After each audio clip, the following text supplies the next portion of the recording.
On August 25th, 2007, Adam and his friend were playing just down the way here by the side of the creek. They were fishing. The creek normally being 18 to 20 inches deep.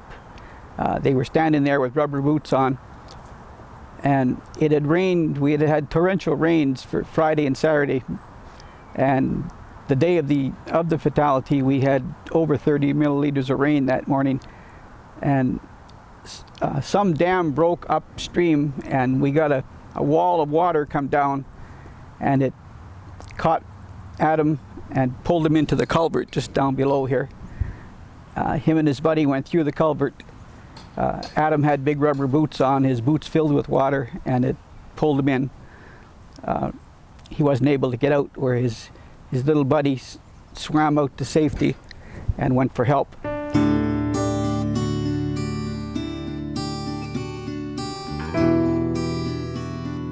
They wanted us to fence the whole creek in an attempt to circumvent another tragic drowning.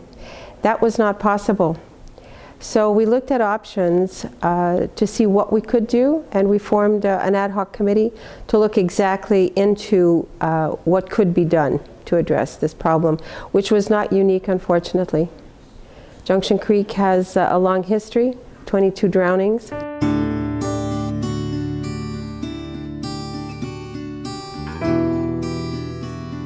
The program actually was designed with education in mind. The education is the key component here, because we wanted to build that psychological fence for the students and for the parents and for the teachers, so that the students would really understand the dangers of fast flow water. Kids will be kids, they explore, and parents need to, and educators need to get the message across about the risks around going near water. Educational materials presented in schools have a huge effect on children's behavior. We do that with rail safety, we do that with road safety. We want children to be safe, and this is another one of those components that's very, very important. Water's all around us, just as cars are, just as roads are, just as rail lines are. So the whole prevention aspect behind it is fantastic, and we really like the teaching of the whole psychological fence, you know, keeping the kids away from it. We also use fire prevention and public education here in the fire service.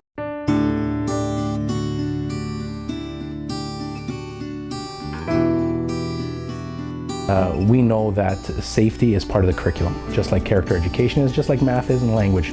And you know, teaching kids the importance of bus safety, not speaking to strangers, fire safety plans. You know, the Fast Flowing Water Safety Program fits right in. Water, for example, yes, very pretty, nice and cool to jump in on a hot summer day, but at the same time to, I guess, build an awareness of, I guess, the other side of things, that things can be fun, they can be pleasant, but they can also become, the power can work in another way. It can pose a danger, as in fast flowing water. You know, in order to reach as many people as possible, the demographics of our city indicated that, of course, it needed to be in French, but also the fact that our Aboriginal population is also 10%. It was an opportunity to include our Aboriginal residents as well. When students hear the language actually used to tell them something, that facilitates also acquisition, that it's not seen exclusively as a subject. I must memorize a set number of words, and I must say them back to the teacher.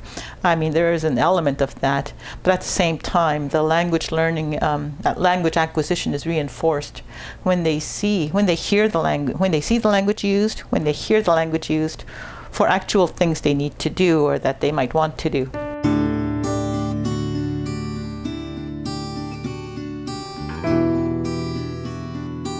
The program consists really of three pieces. One is the curriculum, and the curriculum is designed for the junior kindergarten to grade 8 students.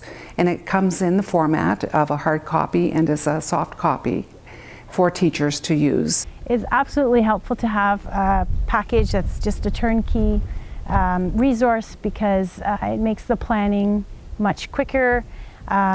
It's a pleasure to use, and it hits all the curriculum objectives, and you can just grab it and use it.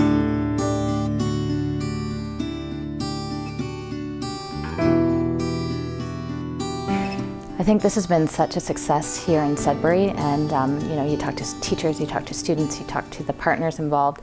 It's been a real success, and you know, educating children about fast-flowing waters, it's certainly not unique to Sudbury. It's something that we need to do a better job of across the province, and I think, you know, certainly OPG is a partner, and their waterways across the province, and I think it's a great program. The curriculum is established, it's already in place, it's proven successful. And I think for sure it would be wonderful to adapt across the rest of Ontario. And I would certainly encourage any corporate partner across the rest of the province to get involved. I don't think there's enough expertise in every community or resources available to just create such a program themselves. There's been a great amount of work that has gone into this, a lot of good people involved. And I think why not bring it to the rest of the province? It's already been developed with the curriculum in mind, so teachers for sure can rest assured that it is following what they should be teaching in the schools. Overall in Canada, drowning is the second leading cause of death for children, and that would be about 60 children in Canada who have died from drowning in a year, and that would fill about 2 classrooms full. Because of this fatality, we know the danger exists now, and we're doing something about it. It's a fantastic program, and everybody should be on board.